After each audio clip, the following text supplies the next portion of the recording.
When Sonic X Shadow Generations got announced back in January, I was very disappointed. However, not for the reason you think. I was not disappointed because the game looked bad or anything that I saw. I was disappointed because I just did not care. I did not care because I've seen this sort of thing before. A new Sonic product gets announced and it looks really exciting. The Sonic product drops, we play it, there's a brief honeymoon phase, and then afterwards we all collectively acknowledge how very mediocre and lackluster it is. Or, even better, there is the honeymoon phase, and we recognize just how outright disastrous the project was from the get-go. And at this point, I was just pretty exhausted and worn out by the Sonic franchise. The only Sonic thing that's come out in recent memory that I genuinely enjoyed from start to finish unapologetically was the murder of Sonic the Hedgehog, which was a April Fool's game. My confidence in the series was at an all-time low. But then something interesting happened. We started seeing more and more and more about this game, okay? We started seeing more of the Shadow gameplay. We basically got confirmation on what levels were going to be in the game, which was acknowledging games that we never thought would be referenced again or even like publicly acknowledged. We got boss fight confirmations, we got new Doom powers being teased, whatever the heck those were, we got new story info, and we got an entire 3-part animated prologue.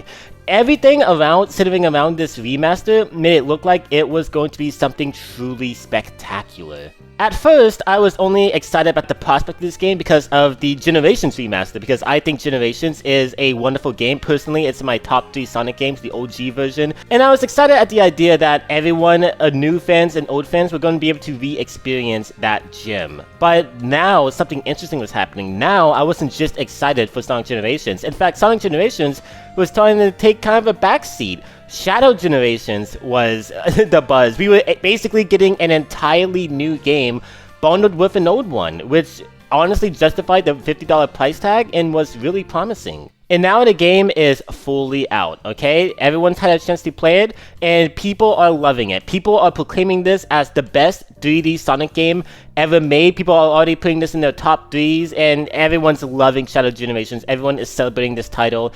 As for me, personally, yeah, no, this is a really good game. Yeah, I mean, I'm shocked, but color me surprised, this is a really fun time. I've had a blast with Shadow Generations. It's not perfect. It's definitely not as perfect as people are proclaiming it to be. It's not, I would not say that this is the best Sonic game, or even the best 3D Sonic game. It definitely has some issues, but it is definitely one of the best offerings that we've had in years. Probably easily the best we've had since OG Gens. So let's talk about it. But before we begin, remember, I cover a lot of Sonic content, alright? You can find a lot of Sonic videos on this channel, a lot of discussions, a lot of videos, live streams, etc.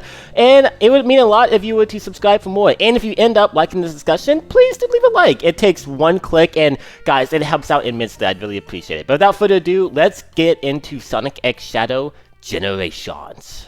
I do think the best way to start off this review is we need to get the base Generations out of the way first, because a lot of people have forgot that this is technically a remaster. Before anyone tells me that covering the original gens is a waste of time, remember, this game is $50, $60 for the Digital Deluxe. And what justifies that price tag for a game like Shadow Generations that only comes in at like around 3 hours of length is the fact that it is bundled with a supposed remaster. And you know, they delisted the original, which I'll get into later. So this has to be the definitive way of playing Sonic Generations now. So I am definitely going to be a lot more critical of this remaster because, again, we paid $50 for this and I expect to get my money's worth. So how is Sonic Generations, the newer version, this new remaster? Well, I can certainly say that it does get the job done. That's pretty much really as high as my praise goes. What you'll notice just seeing this gameplay is the game does in fact have better lighting than the original, and it does run at at way higher frames. The performance is a definite objective improvement, and you also get a lot more accessibility options in the menu to really optimize your experience and make Generations look a lot better than it ever looked before. And all that is to be expected. I would say that a lot of these improvements are bare minimum requirements because, again, Sonic Generations came out in 2011. We are in the year 2024. We have gone 2 console generations since the original game released. So I would expect there to be slight improvements at the very least. And there certainly are here. And along with that, there are also new additions made to the remaster altogether that weren't in the original, such as the Hidden Shell. Along with the Red Star rings that feature in pretty much every Boost Sonic game, there are also Lost lost Chao hidden among levels, which encourages more exploration and replayability. And I have no issues with these, giving people more of a reason to replay the game and more challenges to uncover. It doesn't really detract from what's already there, it only adds. So if you're a fan of these hidden Chao, or if you're not, it really doesn't matter, because again, this is just giving people new stuff to get into and engage with in a game that came out 13 years ago. So yeah, I really do like the addition of the hidden Chao. But what I am not so much of a fan of is the rewrite. So for those of you who don't know, basically a lot of the dialogue of this game was rewritten by Ian Flynn to coincide with the newer vision of these characters. And I don't like it. I mean, it really just depends if you're a fan of the new direction they're trying to take these characters with, or if you're not. And me personally, I am not. I'm not really as bothered by this as I thought it would be, because again, the original generation story is already bad. So having a rewrite that makes the dialogue a lot worse, it doesn't really, you know, it doesn't make the game unplayable. It's kind of just whatever. However, it is an unfortunate downgrade. And again, they delisted the original game. So again, this would not matter if the original version was still available, but it's not. You can say that it's still in some select bundles, and while yes, that is true, they made the game 10 times more expensive. So honestly, it really just doesn't matter. Like, it doesn't matter if the game is still there or not. You're kind of out of your mind if you're paying, what, $400 to get access to a version of Generations that has slightly better performances and slightly better dialogue. So yeah, I am not a fan of the fact that they delisted the original. I do think that this is just vandalism, honestly. Like, that I really hate this history revisionism, how they are taking an old game, making that the only way to play the game, and trying to rewrite history, rewrite the story to fit with, you know, the new direction that they're going for. I do not like these newer versions of these characters, but whatever. I just, it's not even that big of a deal. I don't care. So overall, yeah, like I said at the beginning, there's not much to be said here. It gets the job done. The game is still intact, alright? However, I do find it pretty underwhelming for a remaster that came out 13 years later. I would expect even higher graphical fidelity and graphical upgrades. But again, the $50 price tag is also factoring in Shadow Generations, which, let's be honest, is the main appeal of the entire package. It's the main thing that got all of the marketing. It's what everyone is hyped about. That's mainly what everyone is excited about. So without further ado, let's talk about Shadow Generations, because it has its work cut out for it if it was to justify this package overall. So let's talk about Shadow Generations. How is it? Let's start with the presentation. So guys, I'm just going to be completely upfront with you. This is the best a Sonic game has ever looked, just technical wise. This feels like a AAA release. I am very happy to say that. This actually feels like a 2024 Sonic game. There is insane polish to pretty much every level of this experience, alright? The animations, the cutscene cinematography, all of that is on a level that we've never seen before. All the characters are super fluid and expressive. There's constant motion going on, and the graphical fidelity is mwah. It is top notch. The graphics look amazing. The game it just looks great. And now obviously this isn't like some Unreal Engine 5 next level Grand Theft Auto 8 type graphics, okay? It still looks like a Sonic game with the idea that it's not trying to go for like actual realism. But yeah, I mean, again, I'm glad. I don't think ultra high realism even belongs in a Sonic game to begin with. Sonic has always thrived with a nice mixture of pseudo realism along with the cartoony art style. And yeah, this game does that really well. The game runs super smoothly as well. Okay, you're bound to get 60 frames if you have that option on. And I heard that even goes up to like what, 120 frames. It's great, and there will be some amazing spectacle moments that happen, like an entire level transforming before your eyes, and it just seamlessly transitions into an entirely different environment. It is incredible, and there is never like any stuttering, nothing. It's crazy to have a Sonic game that looks this well polished in the year 2024. But yeah, no, it looks amazing, guys. I only have some minor gripes for the presentation. So for one, the levels. For whatever reason, the colors here feel very washed out. Like, don't worry, they're still present. Okay, maybe very washed out is very exaggerative, but the game doesn't look nowhere near as colorful or vibrant as Generations, the game that it's bundled with. This, I don't know, for a reason, it looks kind of grainy. It looks kind of... there's something about it that the colors just really don't pop out. It looks kind of grayed. It's kind of subtle. Again, it doesn't really hinder the visuals too much. It's just something I noticed. I mean, maybe someone will fix that with a mod. And the next flaw is the soundtrack. I'm just gonna be honest, guys. This is probably one of the most mixed bag soundtracks I've ever listened to in a Sonic game. The tracks themselves are really inoffensive. They're just kind of like your standard remixes of whatever levels that this game is borrowing from. But none of them really just stood out to me. None of them made me vibe to the music. None of them got me energized. It kind of just felt like background music that also just adhered to traditional Sonic music philosophy. At least that of, you know, the modern era. It just didn't really sound all that pleasing. And the fact that, you know, this is coinciding with Sonic Generations that has, in my opinion, the best soundtrack in the series, that tends to be pretty noticeable. But overall, the presentation here is really strong. Like I said, the best presentation we've had in a Sonic game and forever. But now we're getting into the meat, baby. Let's get into the main core, the gameplay. The gameplay. Now we're finally here. The most critical aspect of this entire thing. How does Shadow Generations play? Everyone's been super just itching to get their hands on this experience for themselves. Well, like I said earlier, this game is really fun. Yeah, no, it's really fun.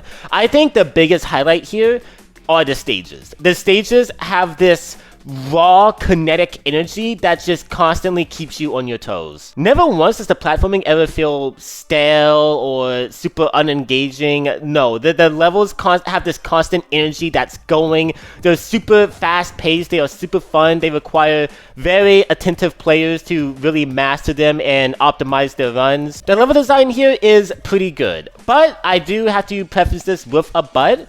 The reason why I do not think that this game is probably as amazing as everyone else does in regards to just the actual moment-to-moment gameplay is the fact that this is yet another Boost title. This is where preferences come into play because it really just depends on how you feel about Boost games in general, how you feel about that kind of level design. Most people unapologetically love the Boost formula, they see nothing wrong with it. While the Boost gameplay definitely works in isolation and it's not anything egregious, I do miss the older days of the franchise with the Sega Genesis titles and a lot of the adventure titles, where the gameplay felt a lot more dynamic and exploration was actually preference and the games weren't nowhere near as linear. Now, you may be hearing this and asking, well, why do you think Generations has the best gameplay in the series if, you know, that's another Boost title that has the same level design? Well, yes, Generations often has a lot of the same problems as Boost level design typically has, but Generations is able to get away with it because the level design is so masterfully done. That is easily the best I've ever seen Boost design handled in a game.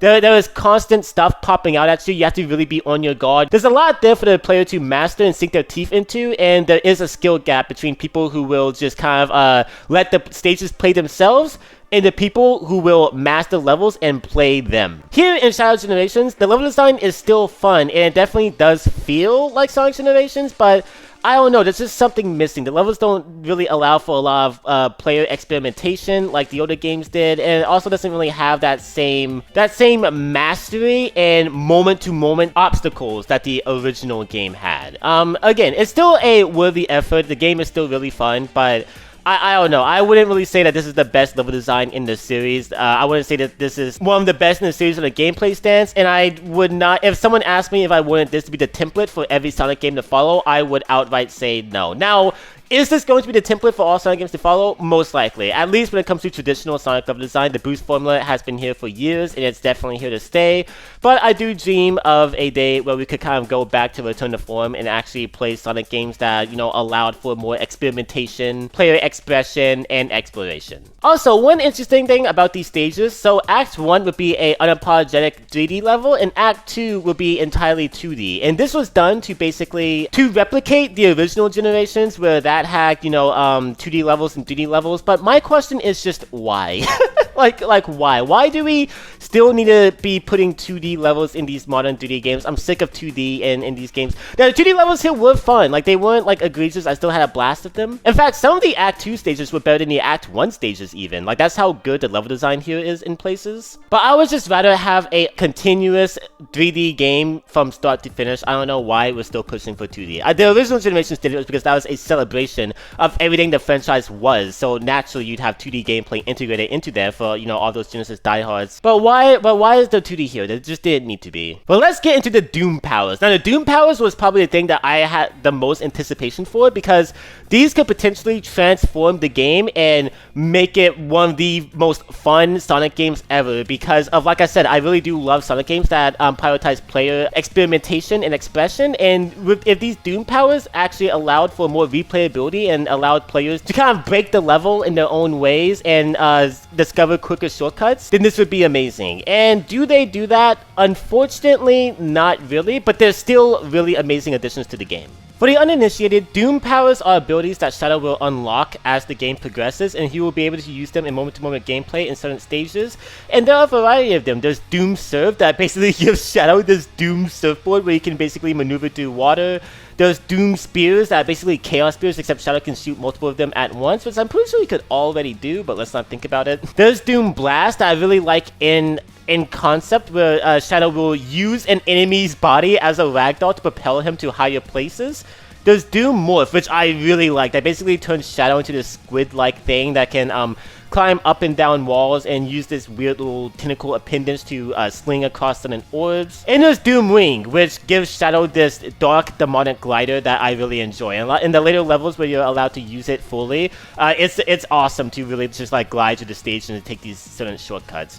So these Doom abilities are really fun. I really did like them. However, it's my fault for thinking this, but what I initially assumed these powers would be were much like the Chaos Emerald abilities in Superstars, where an idea what you'd be able to do is you'd be able to revisit older stages with new abilities and use those to unlock certain shortcuts, and also use them in a lot more practical situations, and again, like allow more variety and allow the player to kind of break the game, to kind of, in a sense, to kind of use them however they see fit to take quicker routes and quicker shortcuts. Well, that's not really what these are. These abilities are only exclusive to certain levels, and they basically operate a lot like the Wisp from Sonic Colors, where it's pick an ability, press the button at the right time, complete so-and-so platforming sequence, and that's it. Again, you don't really get to experiment. There's no experimentation. It's very linear by design. In fact, it's actually even more linear than Colors, because in Colors you could go back to older levels and use newer abilities, whereas here you can't really do that. So that was a letdown, but I would be lying if I said that these abilities are pretty cool. And actually, there is one ability that does allow for experimentation, which is Chaos Control. You have Chaos Control in every level. It allows Shadow to freeze time, and even though there will be sequences where you're absolutely required to use Chaos Control, there are some situations where it's entirely up to you to use them, and you can make a platforming sequence a lot easier or a lot harder depending on when you save this ability and when you want to apply it. And yeah, there are a lot of useful applications for this ability, and it was honestly pretty sick. It was the one consistent ability in the game that I felt fully in control over, and it was a pretty nice addition to gameplay. Next, we have the Hub World, which is taking a note from the open zones and frontiers, where all of the stages are interconnected by this white hub. Basically, think of it as the hub in the original generations, but it's fully 3D. And I thought it was fine. It wasn't really that much fun maneuvering around this place. It was just kind of standard. I could actually go without this. I didn't really care about exploring this hub. But hey, it doesn't really harm anything. It doesn't really detract anything. It's a fine addition. Next are the boss fights. And I'm actually really surprised, because Generations, the OG one at least, was the only game in the series that had really great boss fights. Now, before you Frontiers fans bring out your pitchforks, the Titan fights in that game are cool, spectacle-wise, but gameplay-wise, I mean, you're really just mashing buttons. There's not really any threat or stakes in the actual fight. There's not really any cool mechanics going on. And whereas here, these boss fights aren't like the most cleverly designed, they're not the most intricate, they're not the most clever, they're pretty standard, but they're a lot of fun to fight. And plus, you have that spectacle along with it. You have the Bio Lizard, which had a pretty cool twist midway through, where the fucking thing grows arms. You have Metal Overlord, which is, I wasn't expecting the fight to play out like this, where you're on Doomsurf for the majority of it, well, actually for all of it, rather. But I did enjoy it. I thought it was pretty cool. You have Mephiles. His fight mainly relied on Doom Morph, and I thought it was fine, but nothing crazy. And then you have the final boss, which I actually really enjoyed. That final boss kicks ass, though it is impossible to fail. I had no idea what I was doing when I was playing it, and yet I still somehow won. So I would prefer if these bosses were more challenging. Now, Sonic bosses haven't ever been the most challenging things in the world, but it wouldn't have hurt here. It wouldn't have hurt. Lastly, you have the challenges. So just like the OG generations, there are challenges to a select level that you can do, and the challenges in this game are pretty mid, actually. They weren't offensive, but basically it would just be like, okay, so you can only beat this certain platforming sequence, but you can only have one ring, or collect a certain amount of rings to do this, or jump through enough hoops to by the time you reach the goal. They were pretty standard. There wasn't really a lot of interesting things. They were nowhere near as interesting as the challenges in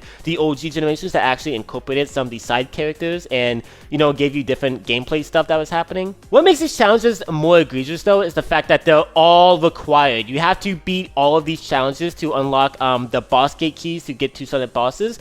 I didn't like the whole boss gate key I didn't like the whole boss gate key thing in the original gens. I thought it was just unnecessary game padding. And here, I think it's even more so. We have to complete 48 challenges. If my math is correct, you have to complete 48 challenges just to beat the game. That's just crazy to me. But yeah, aside from the brief drawbacks that I did mention, this game was overall really fun. I can see myself coming back to this and really just trying to master these stages, get all of the S ranks.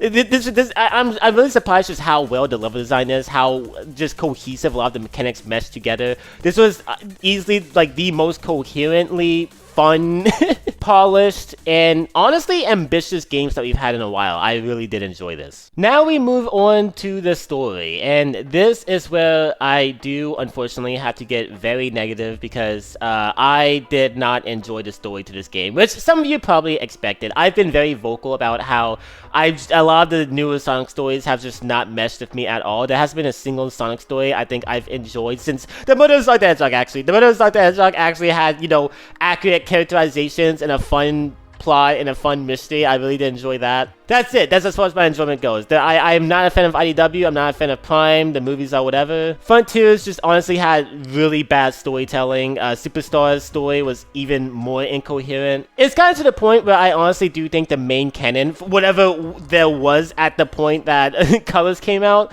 it's pretty much irreparable. The characters are kind of irreparable.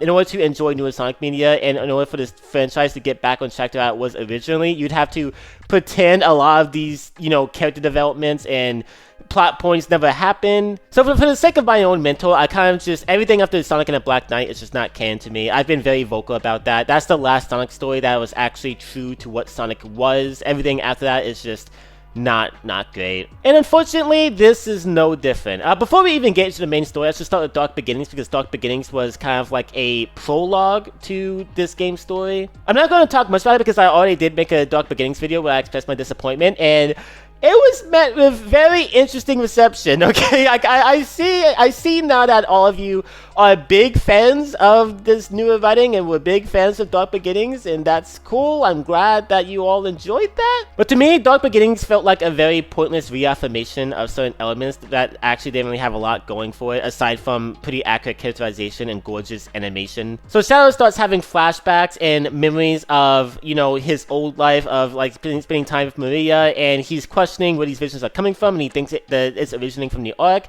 So he comes in, he basically meets up with Team Dark, and he explains the situation to Rouge. And so Rouge and Omega help him raid a gun base where he takes a rocket, and that's it. That's the entirety of Dark Beginnings. There's like really no story there. But one main issue that dominated Dark Beginnings that I was very like that I explained a lot in the video that I made was just the direction of Shadow's character. Now, personality-wise, I think they handled him pretty well here. But we have to talk about the Maria thing. Shadow is supposed to be over Maria. He's supposed to be over Gerald Robotnik. He's supposed to be over the Space Colony arc. He's supposed to be over all of that. And all of that was basically the accumulation of his arc in Shadow the Hedgehog 05. Shadow the Hedgehog 2005, basically, the entire point of that game was finding one's identity. And the player was allowed to choose Shadow's identity with multiple routes in that game until the true ending, where the game kind of just pulls the rug out from under you and says, fuck you to the player, and Shadow is allowed to go his own direction direction, where he rejects his entire past, he rejects the player's will, he rejects Black Doom's will, he rejects Eggman's will, he rejects his friends' will, he rejects everyone's will. He is just his own person. The Shadow the Hedgehog that cared about Maria, that sacrificed his life for planet Earth, that Shadow is gone. The memories that Shadow had belonged to another person. It was never his, and he's over it. He's going to move forward, make new memories, and be his own person. That game was beautiful. I love that game story. It was honestly pretty good. But now we have regressed to the point where, in fact, Shadow does still care about these things and care about Maria and Gerald, but he's trying to repress them and move on, which I think a lot of people misunderstand this. I've seen a lot of counter arguments like, oh, people just don't know how trauma works, because obviously in real life, if you suffered a very traumatic event and you basically was just like, fuck the past, I'm just gonna move forward and choose my own destiny. That's not really how your mental works. You can't really just completely forget about something. That trauma is always gonna be there. And people are right in this aspect, but that just doesn't really apply to Shadow and Shadow of 5 for a very obvious, blatant reason that I'm just going to say here. Okay, that trauma is not Shadow's. I think the game communicated this very clearly, but when Shadow says goodbye forever in the English localization of Shadow, which is a direct callback to Sonic saying that, he is memorializing the old Shadow the Hedgehog, the Shadow the Hedgehog that experienced all of that. Shadow has had amnesia, and he's closed off to all of those memories, all of that entire old life that was never his. That's not him. He was not that old Shadow. He is an entirely new person. And the point of that game was him recognizing that these memories, that whoever Maria was, they don't matter. And in fact, him finishing Black Doom in that Live and Learn rift, playing one last time before the final boss, was meant to celebrate. It was meant to be one last hurrah with the Shadow that we've grown close to in SA2, before we said goodbye to him forever at the end of the game. That was the entire point. And so to regress the character like this and have him be like, oh, Maria, it's just, that's not how that works. So yeah, I understand the argument of that's not how trauma works in real life, but it's important to understand that this isn't real life, okay? People don't die and be resurrected and have amnesia and go on an entire quest for the Chaos Emeralds to figure out the secrets behind their past. That's not real life either. This is a video game series. So yeah, that was my main issue with Dark Beginnings, and obviously the main game is going to double down on that vision, and here's the main premise of the game. So Shadow arrives to the Space Colony arc, and basically, just shit starts getting fucked with, and it's revealed to be Black Doom. Black Doom is back somehow, and it basically has these vague plans for Shadow, and right at the same time, the Time Eater consumes all of time and traps Sonic and his friends. It's meant to parallel alongside the original gens, which is a connection that I did like. But let me get into the issues surrounding Black Doom. So Black Doom was Shadow's nemesis in 05, and he was a good foil. He was a great antagonist. I like the fact that Shadow was made to be Black Doom's servant, and Shadow rejecting him is a great, metaphor for him just rejecting everyone's will upon him and being his own person. Black Doom was a great antagonist for that specific game. But now he's back, and it's never explained once how he's back. Not only is he back, also, the entirety of the Black Arm survived. When Shadow destroyed his comet, I guess they had another comet just somewhere in space, and so they never really died. And it's just this comes off as very comic book writing. I don't understand what was the point of resurrecting this villain. And at the same time, in this white emotionless void, Maria and Joe Robotnik exist, and they are versions of these characters that existed before the Space Colony arc, which explains how they're here. And Shadow gets the idea to try and save them and rewrite history, and there's just there are so many things wrong here. Just ignoring just how inaccurate this is and how much it just kind of spits in the face of 05's ending. This is a very bland premise. I don't know why. This is just one thing that I've always admired about Ian Flynn, even though you guys know that I have so many issues with his writing, is that he's a very ambitious writer. If you read the IDW comic and you read stuff like the Metal Virus, or even a lot of the stuff of what Frontiers was trying to do,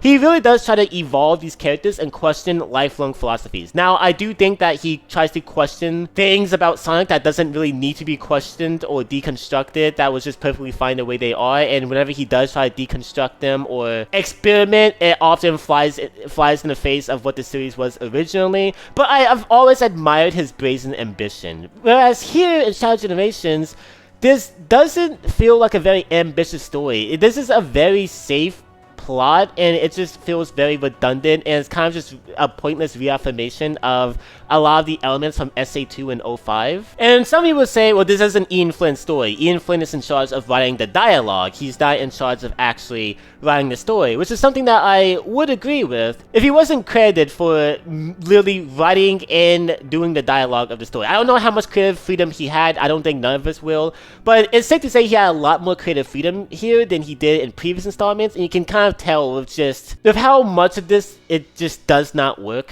And also, I do not like how Gerald and Maria are handled in the slightest. Gerald Robotnik is not a good person. I don't know how much this bears repeating. Gerald Robotnik was a sympathetic person. He was a sympathetic person who acted for a very human cause to save his granddaughter. He had a very sympathetic reason for doing the stuff he did, but let's not also forget the fact that he tried to go against and bastardize nature as we know it and created Shadow to basically be this sentient experiment that he would later go on to emotionally manipulate to betray his friend's wishes to destroy the world after he went psychotic and attempted to exterminate humanity. Gerald here is portrayed as a very good person, like a saint almost, a father figure to Shadow, and that's just not what he is. To the story's credit, this was a thing that was started with 05. Shadow 05 made Gerald this very, tried to paint Gerald as this heroic person who was misunderstood. And while yes, Gerald wasn't, like, it's not black and white, Gerald wasn't a complete monster, he still bore a lot of resemblance to Eggman with a very egotistical mindset, horrendous ambition, and a complete lack of regard for the safety of people around him. And when the thing that he loved most was taken away from him, he would later go on to even do something worse than his grandson in the future would ever try to do, and exterminate all living life on Earth. And Maria is portrayed fine here, but I really don't like how this game kind of ruins her tragedy. It's confirmed that not only was Earth Maria's birthplace, which fair enough, I have no issue with, but she was old enough to live in the Earth to the point of having memories of visiting Spagonia, and that just flies in the face of what was so tragic about her character to begin with. What was so tragic about Maria's character is she was too young to remember what it was like in the Earth. She probably was never on the Earth to begin with. It was left very ambiguous in SA2, and she always dreamed what it would be like to be on the Earth. She and Shadow both, and it's very tragic that Shadow got to see the Earth, but Maria never got to. But when you say that Maria has vivid memories of visiting Spagonia and wishes to go again, that's just that removes so much of what made her story so heartbreaking. But let's get into what the main point of the story is. So as the game progresses, you're getting Doom powers as Shadow, and what this is doing is it's making Shadow mentally and physically become more like his creator, become more like Black Doom, because we know that Shadow has Black Doom DNA in him, and he's like turning to a path of darkness. But last second, Maria is there to bring him to the light and remind Shadow that he is a hero, that he's not someone who operates on destructive anger. And this would be a fine story for what they're going for if it was executed even remotely competently. But the problem here is that Shadow's character, we never really see Shadow's character going on a dark path. We never see him be overly aggressive in this game. We never see what the story is trying to make him out as becoming, you know, more emotionally detached from those around him and become more like Black Doom. All that happens is he gets very angry one cutscene, Maria calms him down, and that's it. That's his entire character arc. It happens in one cutscene. It's pretty lazy. But yeah, Shadow defeats Black Doom, and Maria tells Shadow to stop living in the past and to move forward, and she will always be with him, and she and Gerald fade away. And what was honestly a pretty emotionally touching scene, and we actually see Shadow shed a tear near the end, which was nice, and that's how it ends. So yeah, this story, while it did have some cool moments and emotionally resonant moments, none of it could have hit half as hard because the story just wasn't handled right. And again, it just completely retcons and bulldozes over what Shadow 05 did, and it's just that the story here was pretty pointless, and I was pretty let down by it. In conclusion, Sonic X Shadow Generations was honestly a pleasant surprise. I went in with pretty medium expectations. I wasn't expecting the greatest thing ever, but I wasn't expecting anything bad either. And I'm glad I did, because I was honestly just pleasantly surprised all throughout. This is a really fun game. Really fun, energetic levels with really cool alternate routes and great gameplay additions. The Generations Remaster was nothing offensive. The presentation is absolutely stunning, the best we've ever had in the series. And the Doom powers were really cool. Unfortunately, this being a boost game really does hold these levels back from truly being really dynamic when it comes to just how they're designed. The bosses, while really good, there weren't any crazy standouts, and the story, yeah, I'm not a big fan of the story, unfortunately, which is really a shame because you guys know me, I'm a big story guy. I really got into this series because of how great the stories were. Not only that, but just these characters in general. But yeah, I thought that this was honestly one of the weakest, actually, Sonic stories we've had in a while. I can't really be too mad at it because it doesn't really shoot for the stars in any meaningful way. It's honestly kind of nothing. It's a very nothing story. I know that sounds harsh, but I mean, it's a very half-assed attempt to make it appear as though Shadow is going somewhere, but he's really just running in circles. And actually, it reminds me of Sonic Frontiers, where the characters had growth in the English version of that game. And it was meant to be this very profound, like, oh my god, they're really growing up, but in actuality, it was just repeating arcs or reaffirming traits that they already had and demonstrated in previous games. It was really meaningless. And that's the best way I would describe this story, just very meaningless. So yeah, where I rank this game, does Shadow Generations elevate the OG generations? Is this the best 3D Sonic game of all time? Not really. And again, it really just comes down to personal preference. If you love boost gameplay, then you'll definitely prefer this to anything that's out there. Because again, I think this is boost gameplay, like, honestly, not necessarily perfected to the same quality as OG gens, but definitely on the same level. But I'm just not really a boost person. I've never been a boost person. And I'm really a story guy, and the story sucking makes this still...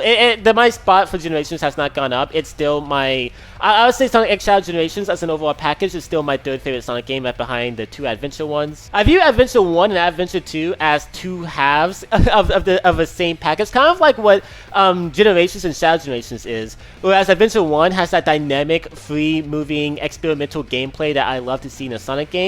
And SA2 has one of the best video game stories I've ever experienced. And this game has neither of those, but that doesn't mean that invalidates what it's trying to go for, and what it does achieve is really fun. I would definitely give this a solid 7 out of 10 if I did have to. I don't normally do number ratings. I don't like number ratings, mostly because they don't really mean anything. I mean, that number rating could change on a whim given what day it is. Don't take that concretely, but I'd say that this is a 7 out of 10. It's a decent time and yet another step in the right direction. But what about you guys? What did you guys think of Sonic X Shadow Generations? Do let me know below. What do you guys think of what I have to say? Do you disagree or do you agree? Do you have anything more you want to add to the discussion? Please keep it civil. That's all I ask. Alright, some of the comments in recent videos have been a war zone, so I'd appreciate if we actually had some intellectual and thoughtful discourse. And if you enjoyed this video, do leave a like. Again, it really helps me out. It's free. It takes one click. I'd appreciate it. And also consider subscribing if you want more Sonic content. And I'd also like to promote my new audio drama coming out next month, Sonic Evolution. This is a audio drama that I've been working on for 4 months. Not much can be said about the plot because I don't want to spoil the thing. But let's just say it's a story that really means a lot to me, and I'm really excited to share with you guys. The voice cast does a great job, and yeah, I'm excited for the thing to actually just be out. Anyways, I hope you guys have enjoyed this video, and yeah, I hope you guys are also enjoying the game, and peace out.